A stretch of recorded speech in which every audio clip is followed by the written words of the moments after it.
कार्यक्रम में अगले वक्ता के रूप में मैं संस्था के सचिव डॉक्टर ओम प्रकाश वर्मा जी को आमंत्रित करती हूँ। इनका आज का विषय है लोक कल्याण और राजनीति के क्षेत्र में भगवान श्री रामचरित्र का प्रभाव।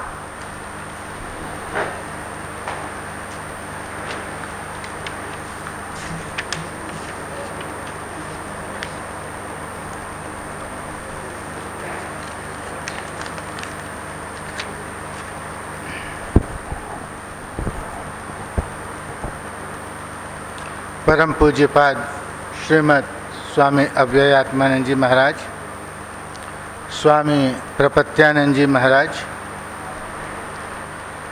आदरणीय doctor Kalpana Mishra, Vivekananda institute of education की प्राचार्य श्रीमती रश्मि पटेल, विद्यापीठ आवासीय विद्यालय के प्राचार्य श्री प्रसाद जी, उपस्थित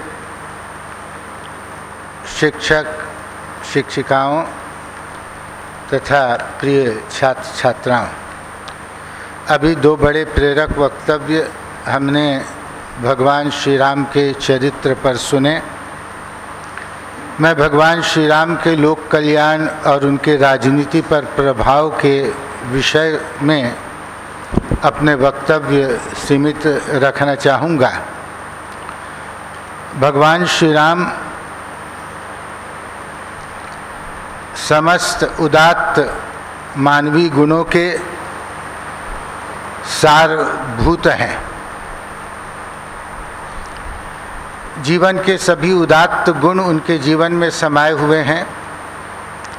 ऐसा कोई भी गुण नहीं लगता जो मानव जीवन में सद्गुण है वह श्री राम के जीवन में नहीं हो। सत्य, प्रेम, करुणा, दया, क्षमा, शौर्य, पराक्रम, विनयशीलता, दयालुता, आज्ञाकारिता, मातृभक्ति, पितृभक्ति, लोक कल्याण, संगठन क्षमता, नेतृत्व क्षमता, ऐसे सारे गुण भगवान श्री राम के जीवन में समाहित हैं। उनका जीवन एक ऐसे स्फटिक मणि की भांति है कि जिस भी कोण से आप उनके जीवन को देखें उनका जीवन एकदम प्रकाशित दिखाई पड़ेगा। उनके जीवन का प्रत्येक कार्य उत्कृष्ट है, उनके जीवन का प्रत्येक कार्य मनोमुग्धकारी है, उनके जीवन का प्रत्येक कार्य प्रेरणादायक है। तो ऐसा अद्भुत चरित्र भगवान श्री राम का है। भगवान श्री राम के चरित्र को भिन्न भिन्न लोगों ने भिन्न भिन्न दृष्टियों से देखा है। एक इतिहासकार की दृष्टि में भगवान श्री राम एक अप्रतिम लोकनायक के रूप में सामने आते हैं, जिन्होंने राजनीतिक और सांस्कृतिक दृष्टि से विखंडित इस भारत को एक अखंड सांस्कृतिक इकाई के रूप में परिणित किया। एक संस्कृत शास्त्री की दृष्टि में भगवान श्री राम भारतीय संस्कृति की समन्वय साधना के सबसे सुंदर पुष्प के रूप में सामने आते हैं, जिन्होंने आर्य और अनार्य संस्कृतियों का एकीकरण कर भारतीय सामाजिकता के आदर्श को प्रस्तुत किया। एक नीति शास्त्री की दृष्टि में भगवान श्री राम का जीवन एक जाजल्यमान आलोक स्तंभ है, जिसके प्रकाश में व्यक्ति अपने जीवन का सही मार्ग खोज सकता है। और एक राजनीतिज्ञ की दृष्टि में भगवान श्री राम सर्वोत्कृष्ट मानव कल्पना के एक आदर्शतम शासक के रूप में सामने आते हैं, जिनका राम राज्य आज भी समस्त राजनीति का आदर्श है, जहाँ पर शासक और शासित का भेद नहीं रहता, जहाँ त्रिताप नष्ट हो जाते हैं और जहाँ मानव जीवन के विकास की सर्वोच्च संभावनाएं विद्यमान हैं। भगवान श्री राम की जो राजनीति है वो बड़ी विलक्षण थी। हम जिस दृष्टि से राजनीति शब्द का प्रयोग करते हैं, भगवान श्री राम के जीवन में वो राजनीति नहीं थी। राजनीति के 4 चरण माने गए हैं, साम दाम दंड भेद, और दंड भेद भगवान श्री राम की राजनीति में नहीं था। उनके सारे राजनीति का केंद्र था प्रेम। प्रेम ही उनके राजनीति का मूल आधार था। जो कार्य शस्त्र नहीं करा सकते थे वो भगवान श्री राम प्रेम के द्वारा करवा लिया करते थे। वे तो रावण से युद्ध नहीं करना चाहते थे और इसीलिए अंगद को दूत बनाकर संधि का प्रस्ताव लेकर रावण के दरबार में भेजते हैं। पर रावण तो बड़ा अहंकारी था, उसको ऐसा लगता है कि जो दुर्बल व्यक्ति है वही संधि का प्रस्ताव रखता है और इसलिए रावण संधि के प्रस्ताव को अस्वीकार कर देता है और तब भगवान श्री राम को विवश होकर न चाहते हुए भी रावण से युद्ध रखना चाहता है। भगवान श्री राम ने अपने जीवन में जिस राजनीति का परिचय दिया वह राजनीति सामान्य व्यक्तियों की राजनीति से बिल्कुल अलग थी और यही कारण है कि बाली और रावण भगवान श्री राम की राजनीति को नहीं समझ पाए। जब भगवान श्री राम ने सुग्रीव का पक्ष लेकर बाली पर बाण का प्रहार किया तो आहत बाली को ऐसा लगा कि राम को राजनीति नहीं आती। उसे लगा कि राम को यदि रावण से सीता को प्राप्त करने के लिए किसी मित्र की आवश्यकता थी तो वो मुझे अपना मित्र बनाते, मैं रावण का विजेता। आप में से जो लोग रामायण के संबंध में कुछ जानकारी रखते हैं वो जानते हैं कि बाली है वह रावण का विजेता है। उस समय बाली और रावण ये दो महत्वाकांक्षी व्यक्ति और वीर व्यक्ति थे। रावण दिग्विजय के लिए निकला हुआ था, किंतु जब बाली से उसका सामना हुआ बाली ने रावण को पराजित कर दिया और न केवल रावण को पराजित किया, अपने काख में 6 माह तक दबाकर सारी दुनिया को बाली बताता रहा घूम घूम कर कि देखो मैंने विश्व विजेता रावण को पराजित कर दिया है। पर बाद में रावण को लगा कि अब बाली तो बड़ा वीर पुरुष है और उसके साथ मित्रता करना अभीष्ट है। बाद में उन्होंने बाली से मित्रता कर ली और इस प्रकार बाली और रावण मित्र बन गए। तो बाली को ऐसा लगता है कि यदि भगवान श्री राम को रावण से सीता को प्राप्त करने के लिए यदि किसी मित्र की आवश्यकता थी तो मुझे अपना मित्र बनाते, मैं रावण का विजेता, मेरा नाम सुनते ही रावण सीता को वापस लौटा देता।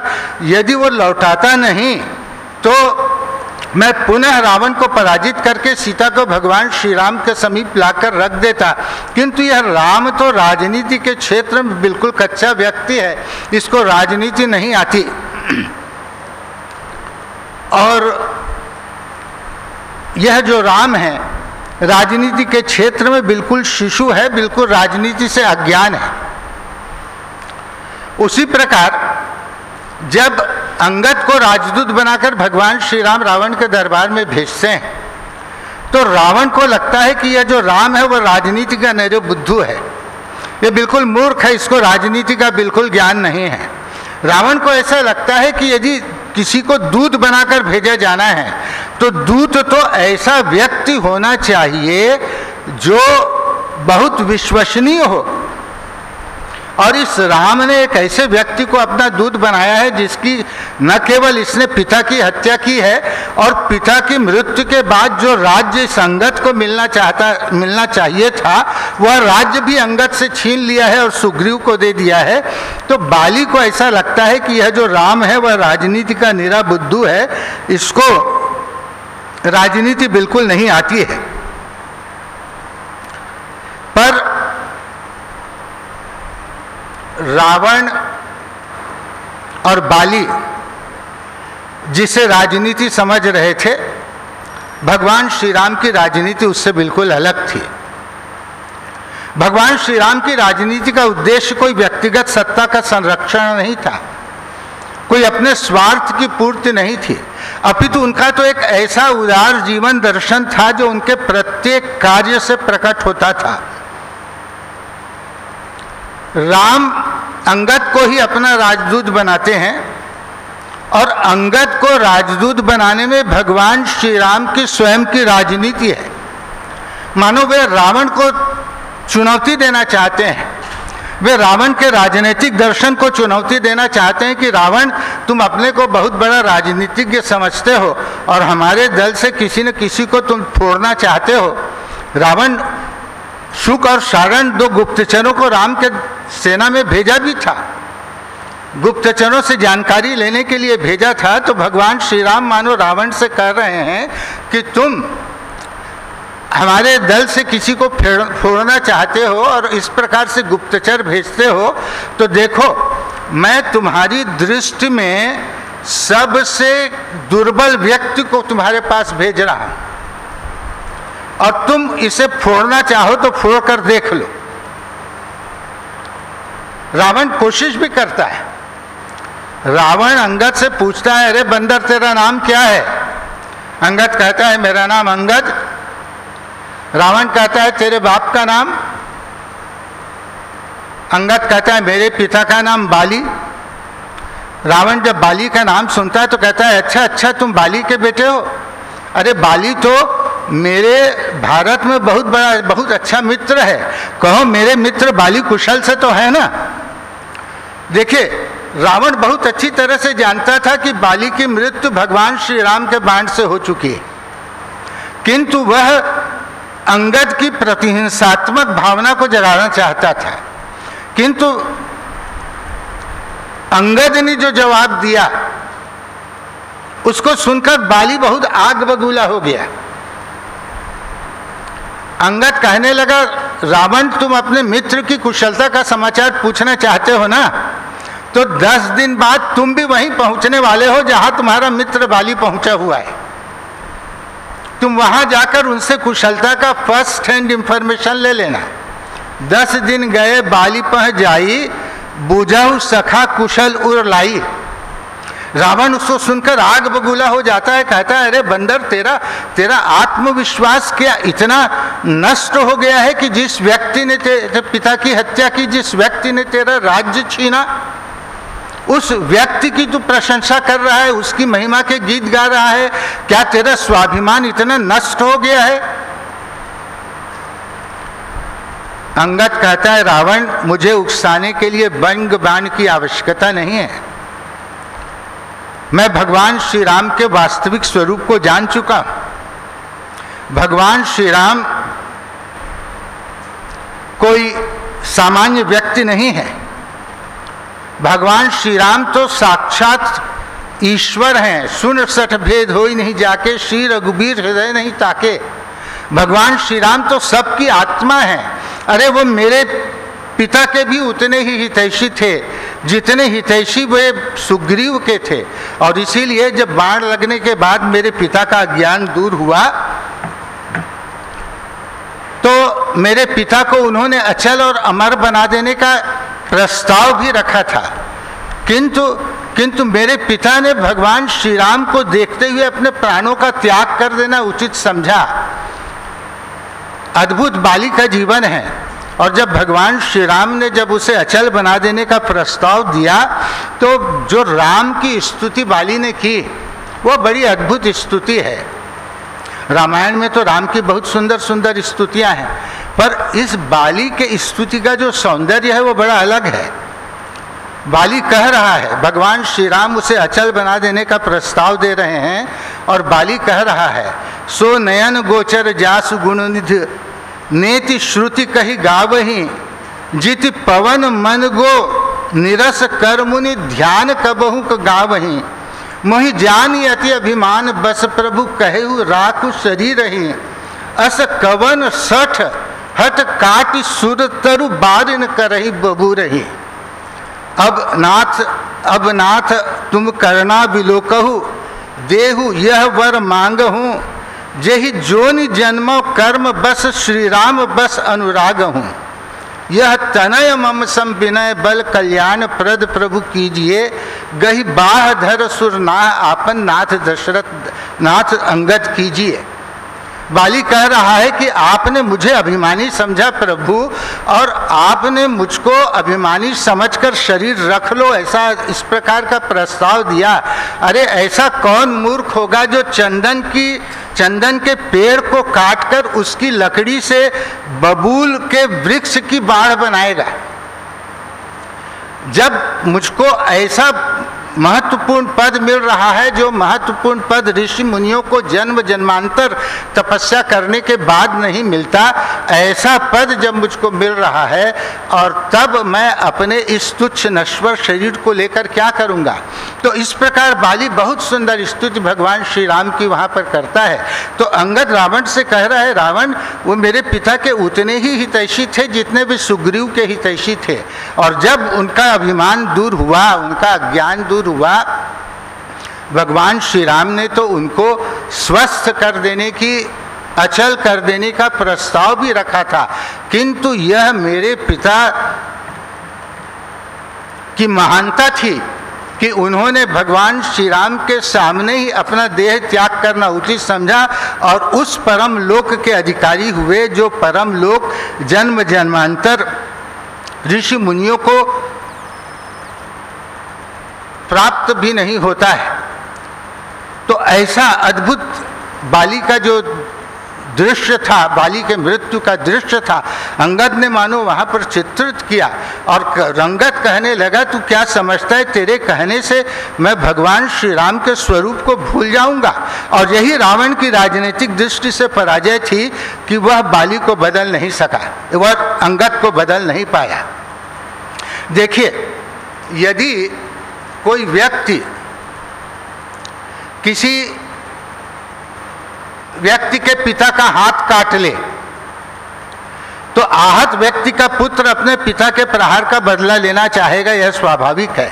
पर यदि कोई व्यक्ति अपने पिता को डॉक्टर के पास ले जाए और डॉक्टर ऑपरेशन करके उसका हाथ काट ले, तो वो डॉक्टर के प्रति कृतज्ञ भी रहता है और ऑपरेशन करने की फीस भी चुकाता है।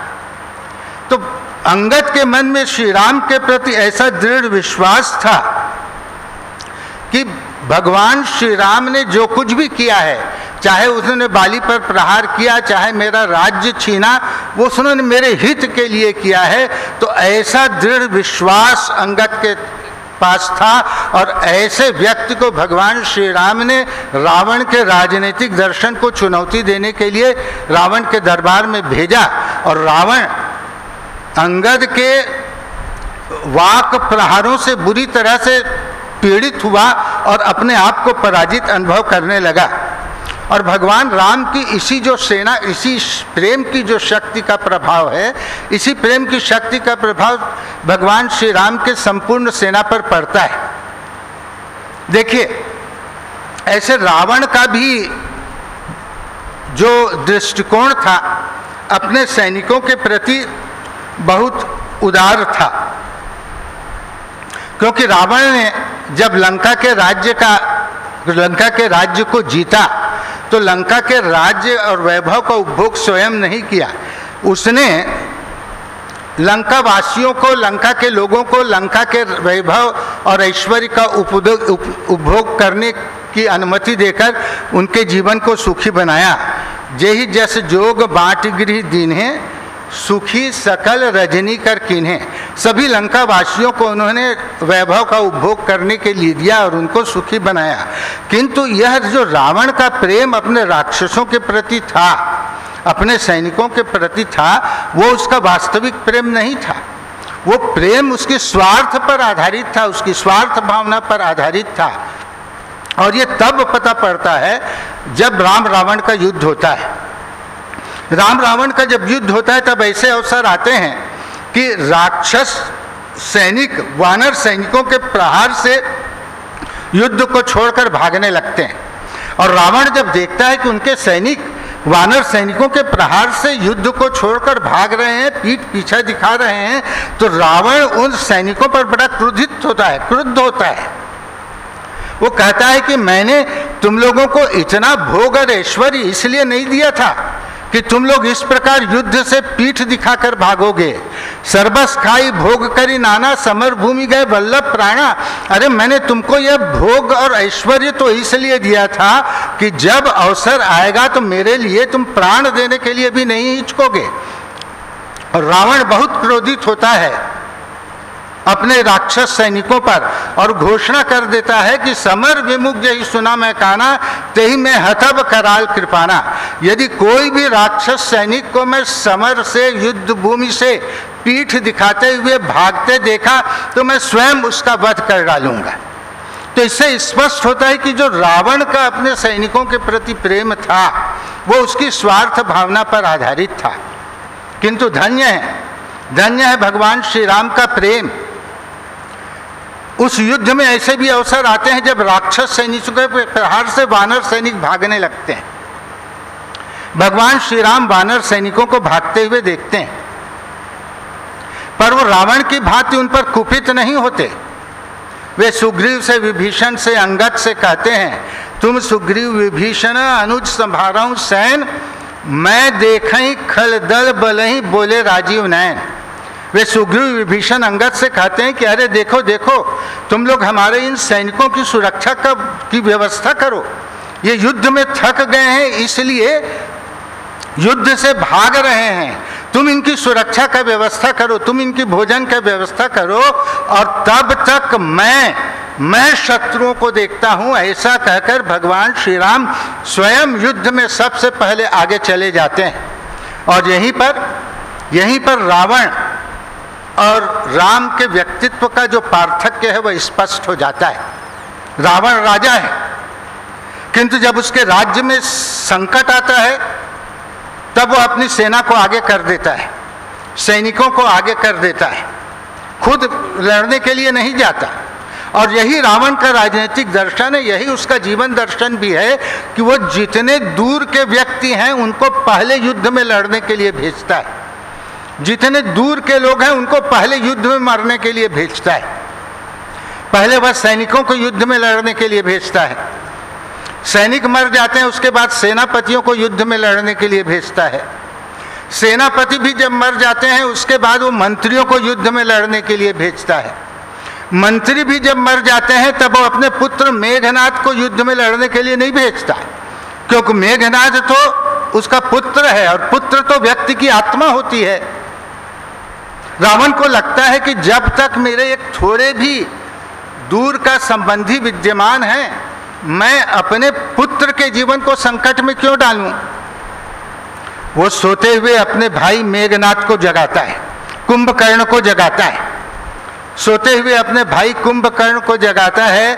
कुंभकर्ण भी जब युद्ध में मारा जाता है तब वो मेघनाद को युद्ध में लड़ने के लिए भेजता है, और जब मेघनाद भी युद्ध में मारा जाता है तब वो स्वयं युद्ध में लड़ने के लिए जाता है।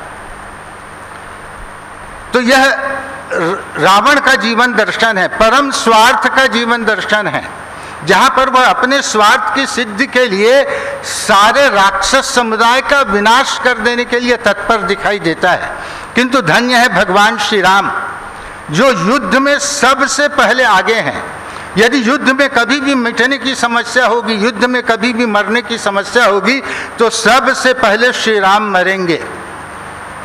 और भगवान श्री राम की दृष्टि अपने केवल वानर सैनिकों के रक्षा के प्रति भर नहीं है, शत्रु के भाई विभीषण के प्रति भी उनकी वैसी ही दृष्टि है। रावण जब विभीषण को देखता है अत्यंत क्रोध में भरकर भयंकर शक्ति का प्रहार विभीषण पर करता है। विभीषण की मृत्यु निश्चित थी।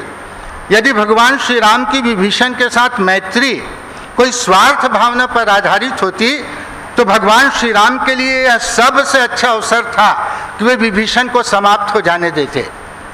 किंतु भगवान श्री राम वो तो शरणागत वत्सल है, वो तत्काल विभीषण को पीछे लेते हैं और स्वयं हंसते हंसते उस भयानक शक्ति के प्रहार को सह लेते हैं।